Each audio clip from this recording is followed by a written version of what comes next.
안녕하세요. 안녕하세요. 민담입니다. 아, 왜 이렇게 올드하냐? 왜 이렇게 올드해? 제가 감기 걸려가지고 목소리가 좀 앵앵거려요. 이해 좀 해주세요. 아, 여러분들 나 혼자 산다 좀 보십니까? 나 혼자 산다에 나오는 출연진 중에 누가 제일 좋으세요? 전현무? 아니 뭐 누구 있지? 이정우? 전 기안84씨가 제일 좋습니다. 기안84씨. 기안84와 저는 굉장히 오래된 인연을 갖고 있어요. 제가 한 초등학교 5학년 때부터 기안84씨 만화를 봤습니다. 약간 내적 친밀감. 최근에 기안84의 롤모델 이토준지 씨를 만났잖아요. 그 이토준지에 대해 얘기하려 합니다. 네, 오늘 나 혼자 산다 얘기도 아니고 기안84 얘기도 아니고 이토준지 얘기입니다. 이토준지 좋아하세요? 이토준지 뭐 하는 사람인지는 아세요? 뭐 이토준지가 만화 기술, 뭐 만화 제목 그런 게 아니에요. 만화 작가입니다. 공포 만화계 거물이라고 하죠. 이토준지 씨 대표 작품으로는 뭐 예를 들어 토미에, 소이치의 저주일기, 뭐 사자의 상사병, 소용돌이 되게 유명하죠. 이번에 기안84가 이토준지 씨 초상화 그렸는데 그 옆에 소용돌이 그렸잖아요. 이토준지의 아이덴티티죠. 작품에 항상 등장합니다. 소용돌이 빠져들어간다 이런 느낌. 근데 사실 저는 만화를 되게 좋아하는데 이토준지 씨 작품을 거의 안 봤어요. 약간 좀 뻔하더라고. 논란이 생길 수 있는데 뭐 아직 논란이 생길 만한 유명인은 아니라 그냥 말하겠습니다. 그냥 흔해. 조금 그냥 아는 맛이랄까. 물론 맛있는 맛이지만, 항상 먹어도 맛있는 맛이지만, 제가 한창 만화를 볼 시절에는 전체 제 성질이 반골 기질도 있다 보니까 뻔한 만화 보기 싫은 거야. 성인 되고 딱 하나 본 만화가 있습니다. 뭘까요? 인간 실격입니다. 인간 실격은 사실 원작 소설이 있는 책이죠. 아실 분들은 아실 거예요. 그 다자이 오사무라고, 일단 일본 내에서 굉장히 유명한 작가고 국내에서도 대부분 분들 알고 계시죠. 나 책 좀 읽었다 방귀 좀 끼시는 분들은 다 아시는 분이죠. 근데 전 몰랐어요. 전 방귀 잘 안 낍니다. 사실 똥을 싸면 싸. 근데 그것보다 너무 충격 먹었어. 사실 20살은 성인이긴 한데 성인이 아니잖아요. 뭐가? 좀 멘탈적으로. 근데 제가 성인이 되자마자 만화방에서 이 이토준지의 인간 실격을 봤거든요. 와, 그냥 하루 종일 머리가 어지러운 거야. 그만큼 이 내용이 어지럽습니다. 한 남자에 관한 이야기인데 기구하고 또 기구한 그런 이야기예요. 불행하고 또 불행한 그런 이야기입니다. 주인공의 관점에서 보면 그런데, 주인공이 자기를 스스로 이렇게 몰아세운 만화기도 합니다. 간략하게 설명을 드리고 가자면, 오바 요조라는 주인공이 있습니다. 남자 주인공 오바 요조가 원작 소설 인간 실격의 작가 다자이 오사무를 투영시킨, 사실상 그 다자이 오사무가 그 오바 요조가 나다 이렇게 말했다고 했나 어쨌다 했나 팩트는 몰라요. 약간 자서전 비슷한 내용이고 아닐 수도 있어요. 알아서 판단하시고. 이 오바 요조라는 인물은 소위 말해 엄친아 일본판 엄친아, 잘생겼고 부유한 집안 자제고, 근데 또 웃겨. 근데 또 머리도 비상해. 그러니까 세상이 너무 쉬운 거지. 우리가 보기엔 얼마나 쟤는 세상이 재밌을까, 얼마나 쟤는 하루하루가 재밌을까, 내일이 기대될까. 근데 오바 요즈라는 인물은 매일매일이 두려웠어. 왜냐? 이 오바 요즈라는 인물은 되게 사람 관계에 대해서 불안함을 많이 갖고 있는 친구예요.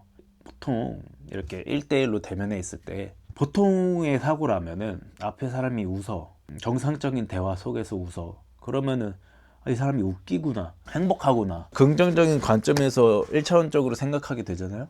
근데 오바 요조라는 인물은 그렇지 않습니다. 자기도 좀 비상하고 생각이 많은 인물이다 보니까 이 사람이 진짜 웃는 걸까? 진짜 행복해서 웃는 걸까? 뭐 때문에 웃는 거지? Why? 이런 생각을 끊임없이 가져요. 그러니까 오바 요조의 삶은 진짜 원래 불행한 게 아니라 자기가 불행하다 생각해서 불행하게 된 케이스 같은 느낌? 약간 좀 관통한. 오바 요즈라는 인물은 사실 제 3자 입장으로 보면은 그렇게 불행할 게 없어요. 만화에서 나오지만 커가면서 계속 돈을 누가 대주고, 뭐 집안이라든지 아는 분이라든지 또 잘생겼기 때문에 그 뭐라지? 남편 잃고 혼자 미망인? 그런 집안 들어가서 뭐 기둥서방 한다든지 그러면서 항상 뭐 일평생 생산적인 활동을 하는 게 없는데, 그러니까 행복한 삶인데 자꾸 지 스스로는 불행하대. 대단한 새끼지, 대단한 새끼. 아무튼 그렇게 인간관계에 대해서 불안함을 가져가지고 일부러 더 광대짓을 해요. 왜냐면 자신의 속내를 들키기 싫은 거야. 다른 사람도 자기의 속내를 쉽게 볼 줄 알고 숨기면서 삽니다. 일부러 우스꽝스럽게 행동하고, 일부러 바보같이 행동하고, 일부러 맑게 못 알아듣는 척하고. 근데 다 알아. 대외적으로는 개그맨으로서 잘 숨기고 살았는데, 괴짜 가족에 나올 법한 놈이 한 명 있거든요. 진짜 그냥 괴짜 가족 그 빡빡이 보고 그린 것 같아, 이토준지가. 걔가 다른 사람들한테는 엄청 멸시받고 그런 애인데 그 요조한테 가서 말해요. 너 일부러 광대짓하지. 요조 입장에선 뜨억이죠. 왜냐면 나는 내 일평생 중학교 때 들켰으니까 한 14년 15년 인생 통틀어서 한 번도 내 괴짜짓을 들킨 적이 없는데 처음으로 내 내면을 꿰뚫린 거야. 그것도 저 괴짜 가족에 나올 법한 빡빡이 새끼한테.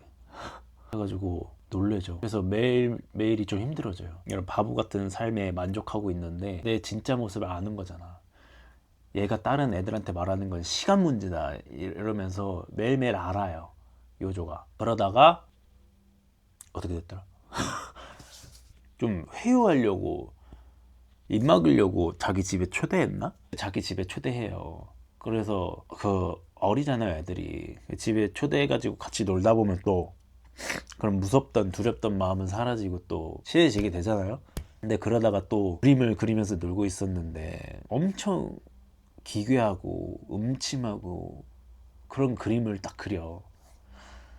근데 그 괴짜 가족에 나올 법한 놈이 그 요조한테 보고, 와 이거 니다, 이거 네 내면이야 이러면서 또 요조 입장에서는 자기 마음을 관통한 말을 들어버려. 또 요조 입장에선 또 이제 정신이 번쩍 드는 거지.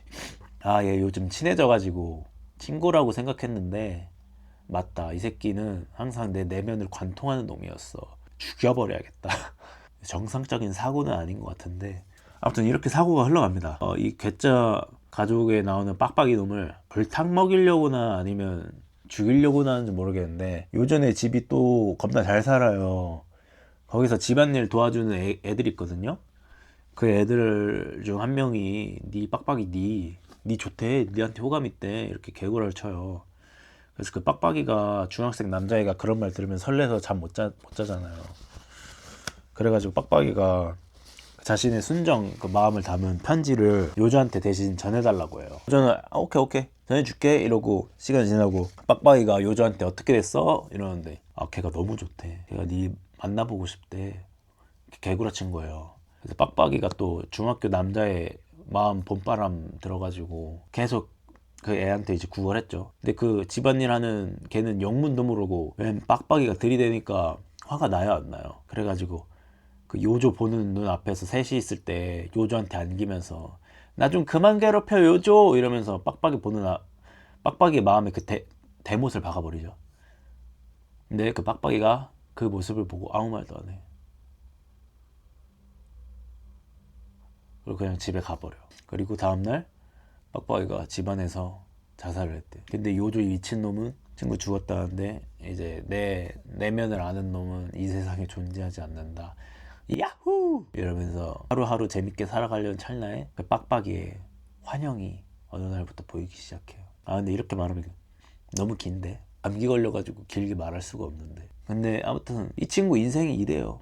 지는 가만히 있어도 여자가 꼬이고, 또 그 친구 죽어가지고 환영이 보인다고 했죠. 그래서 그때부터 정신병을 알아. 그래가지고 뭐 정신병원에 치료를 받으러 갔는데 또 거기 있는 여자가 요조한테 반해가지고 또 그런 여자 문제가 생기고, 정신병원에서 치료가 다 됐다고 개구라치고 어디 뭐 학교에 진학해가지고 공부하고 있는데 거기에 또 여자랑 눈 맞아가지고 또 대충 이런 얘기입니다. 애들이 보기에는 너무 정신이 아득해져. 네, 내가 너무 그거 어릴 때 본 것 같아. 그래서 결국 감상평은 재밌다. 20살 그 당시에 제가 느낀 감상평은 재밌다였어요. 처음으로 어떤 작품을 볼 때 나와 너무너무 정반대되는 삶이었어요. 그 캐릭터가 잘생긴 것도 그렇고 엄치나 뭐 머리에 비상함, 부유함 이런 것도 다 달랐지만 삶이 너무 달라요. 항상 여자와 유흥과 환락에 빠져 있고 사건에 얽혀 있고 평범하지 않고 평화로운 나날이 없는 그런 삶은 그때 그 20살 저의 삶이 완전히 정반대되는 삶이었거든요. 머리 아프고 정신이 아득해지는 상황에서도 너무 재밌는 거야. 다음 건이 기다려지고, 아 내가 이런 삶을 살면 나는 어떻게 됐을까 과연. 그래서 그때 이토 준지 만화가가 제 머릿속에 각인이 돼요. 물론 다른 원작 소설을 각색한 만화긴 하지만 그만큼 저한테 그 당시 만화를 많이 본 저한테 큰 충격을 준 작품은 거의 없는 것 같아요. 다른 파란만장한 삶은 어떨까 궁금하신 분들은 이 작품 한번 보는 거 추천합니다. 인간 실격 5점 만점 중에 2.5점.